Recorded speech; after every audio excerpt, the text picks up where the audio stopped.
Love, live, life. Life can be glorious and hideous.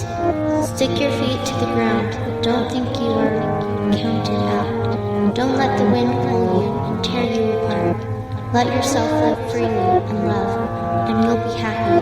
No limits. Just keep on. Hey guys, and welcome back to another Iron Will podcast with me, Shane Warner, and John Chase. So what this podcast is all about is we are trying to get stories from people that have been through a traumatic experience in their lives and came out a different person. Yeah, they have all created an iron will. So what is an iron will? A burning determination that cannot be stopped or hindered by anything, willing to do anything to get a desired outcome, extremely resilient. So what we like to say is just keep punching. Yeah. So sit back and relax, and we're going to start the show. Today on the podcast, we have a guy named Aaron Guyett. I don't remember how I started following Aaron, but I think it was from something he posted on its page.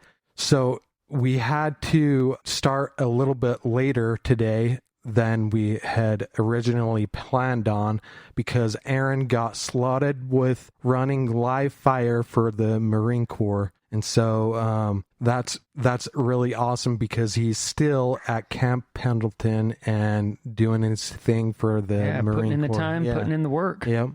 And so I'm just gonna have Aaron kind of introduce himself. So here you go, Aaron Guyett. Hey, thanks so much. I'm really stoked to be on the podcast and honored that that you somehow stumble across my stuff. Yeah, maybe back awesome. when I was master coach with On It, or I don't know, however that happened. Yeah. or whatnot. But yeah, so now I'm the education director for a company called Living.Fit. So I basically design and set up the whole structure for our fitness education and our kind of end user fitness stuff. And then, so we teach certifications and we have, some basic virtual programs and stuff like that as well. And I joined the Marine Corps in 1999, coming out of country boy life in North Idaho. Were you always in the, are you in the reserves now?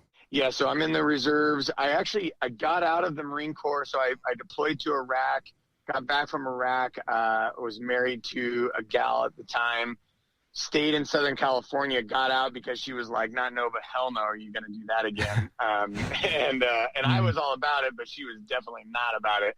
So I got out and I started in the fitness industry. I dabbled in a couple of things. I did construction for a bit and worked at a cancer lab for a bit. Made some really piss poor choices, which is one of my. You just hung up on him? We shouldn't edit this out. We should keep it. Sorry, I think I hung up on you. That's the first time that's happened. Yeah. We should leave that in. Don't even edit that out. And just you were saying that you got into the kind of the fitness thing. Yeah. So I worked at a cancer lab for a bit and worked my way up there, and then made some piss poor choices. Right. And then kind of was confronted with sort of my mortality, and also just it was almost like an existential crisis I went through, and like what is real, and who am I and why am I here, and all these things, because I hit such a hard bottom. Yeah. And so then that led me into the fitness industry. I really wanted to help people. And that became kind of my discovery. And then in that sort of discovery journey, right, we just learned so much more about ourselves and other people, and really why maybe we're on the planet. And then that gives us a little bit more hope, a little bit more purpose, and allows us to kind of double down, triple down, quadruple down into the things that matter. And I haven't really looked back. So I paused out of the Marine Corps for a bit and then got back in 2010. I was actually looking to deploy with a unit Unfortunately, the unit that I went to, or maybe fortunately, I don't know what God's plan is in all that. I joined a unit that was supposed to deploy and didn't, and then was with that unit for 5 years, and then went to this unit, and now I'm finishing up my time with this unit as the chief instructor for mobilization training battalion. So we basically do the basic level infantry training for people that are, going out to deploy, or people that are coming back into the Marine Corps like I did, off of inactive ready reserves, or, just coming back into the Marine Corps and needing to polish up again. So yeah, that's, I don't know. Yeah. Me in a nutshell. I didn't talk about the most important part of my life, which is my beautiful wife and my kids. Yes. I've got a daughter who's 8, another daughter who's 5, and then a son who is 2, who was totally not planned, but totally a blessing. Yeah, man. So I want to talk to you about your childhood and where you grew up. You said you were from Idaho, right? Mm-hmm, that's correct. And so I want to know about little Aaron. Little AA Ron. Yeah. I'll tell you what, Starbucks never gets my name wrong anymore. That's right. Since Key and Peele came out with that sketch. Yep. So I was a tenacious little turd. I don't know. I was, full of piss and vinegar back then, and super high energy. Mm-hmm. Always. The cool part was we had like the woods, and I remember from like the age of 5, I was off on my own or off with my buddies, out traipsing around in the woods and kind of fending for myself or fending for ourselves, and obviously not that far from home, but kind of a different life than I think most kids kind of recall or remember or are brought up with now. Everybody's super afraid about bad stuff happening. But you develop a certain level of toughness and resilience and things like that by kind of like for sure fending for yourself and adventure and all that kind of stuff. Yeah. Oh, absolutely. It gives you a sense of independence, and which helps build some confidence or whatever. And wait, video games don't do that? That I am the anomaly now. Like I never really got into video games, and so I feel like there's a big piece that's missing when I talk to most people, right? Because most people at least have some dabbled, if not exactly, if not like gone headfirst into video games and stuff. So yeah, I'm a weird guy. Like I have no clue. Like I look at games now, I'm like, dude, that looks so real. Yeah, dude. Seriously. Yeah, but I'm just not like, I just don't know anything about them, and now now I'm too busy. I think at least that's how I feel to jump into add another thing, another plate to spin. Yeah, and the other thing that kind of sort of toughened me up, I say this not to belittle what happened, but really like being sexually abused isn't like it's something that happens to you, right? But it's not you. Right. And I think oftentimes like the victims, like they make it them, and hey, like I'm not saying that you're wrong or you're a bad person for making it you. It's just that's inevitable, right? Because that maybe is during a formative year or something like that, and sometimes you're almost like manipulated and coerced into it. Sure. So it's like, well, did I do that? Was it me? And to kind of take the power away from it, it's like, no, this isn't me. This isn't who I am. This is something that happened to me, and it doesn't have to define my future, even if I'm gonna bear with myself some hurt from it, and it's gonna probably forever change the way that I see society. I see human interaction. Like I'll see things that another person just isn't going to see because I'm seeing like this person preying on this other person, right? Or whatever. Whereas an average person, because they've never gone through that, more protective of their kids, more exactly. Yep.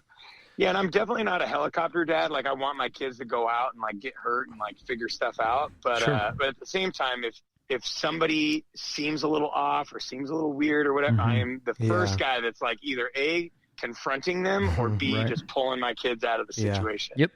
That's right, man. So you said you went through a nihilistic period, and I actually had to look up the definition of that word, but so you said you went through a nihilistic phase in your life, and so can you tell us about how you discovered your beliefs about life and how you eventually found your purpose? Yeah, so it's funny, right? So I think all of this stems from this sort of identity crisis or whatever, from the sexual abuse and wondering if it was me or if it was the person, all these things, right? Because my parents are like incredible parents. I have incredible brothers, had an incredible community, great teachers. Anyway, so I joined the Marine Corps.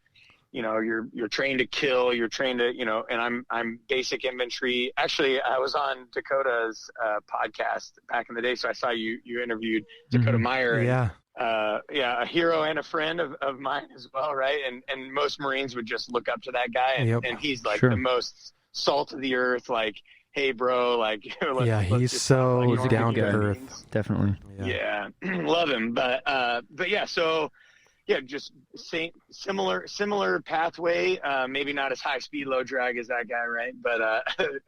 But basic crayon eater, bullet sponge, whatever, in the Marine Corps. And so when I deployed, I had a squad under me, and my to kind of to release fear of death. And not to say that, once you get in a firefight or whatever, either A, you're acting like a robot or a machine, and just kind of falling back on your training, or B, it's scary shit, but you don't have time to think about how scary it is and process all of those things in the moment. You're just trying to do the right thing. That what you think about after the gunfight, though? Yeah, exactly. Like, what the fuck? What's happening? How? Yeah. Sorry, am I allowed to cuss? Yeah. It's all right. Okay, I apologize. Bleep that out. So before I crossed into Iraq, we were in Kuwait. So this is at the very beginning of push to Baghdad, and I was raised Christian, and it was weird. I was went to a charismatic church in my younger years, where it's like people speaking in tongues and dancing in the aisles, and then became a Catholic in my later years of my youth, which is like two totally stark ends of the spectrum, right? Yeah. And so the only service that was, I think, available to us on the base that we were at in Kuwait was there was like a Catholic mass.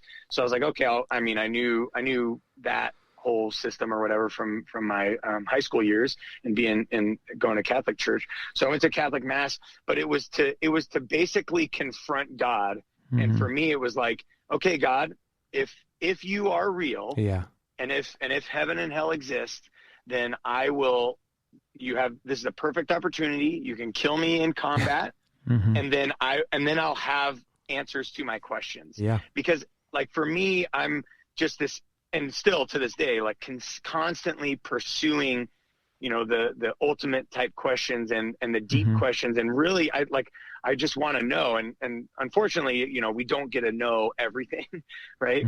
But just in constant pursuit and a constant curiosity about what is, just generally, about kind of anything and everything. And that for me was like a deep seated question. And a lot of it stemmed from I think, issues with identity. Right. And so then with issues with identity is issues with purpose, because who am I supposed to be? And I'm this Marine, but I feel like there's more, and, something else. And so anyway, so I did that. And then of course I didn't die in combat, right? I was in multiple firefights. We got ambushed the first time. So we didn't even cross the border into Iraq yet. We were sitting on the demilitarized zone, and all of a sudden we start taking indirect fire from Safwan Hill, right? So I don't know if you ever watched the footage from back then or whatever. They're just basically fireworks show on Safwan Hill, just bombing the crap out of it. Well, I get a front row seat to it, right? I'm watching the whole thing. And then we start taking indirect fire, so mortars or artillery, right, coming down. And I could tell they're bracketing our position. So where me and three other gun trucks are, they're bracketing our position. And I'm like, dude, I do all this training for 3 years. Mm-hmm. I get all the way to Kuwait. We do our workup. I get to the demilitarized zone in Iraq. I don't even cross into Iraq yet. I'm not even technically in combat.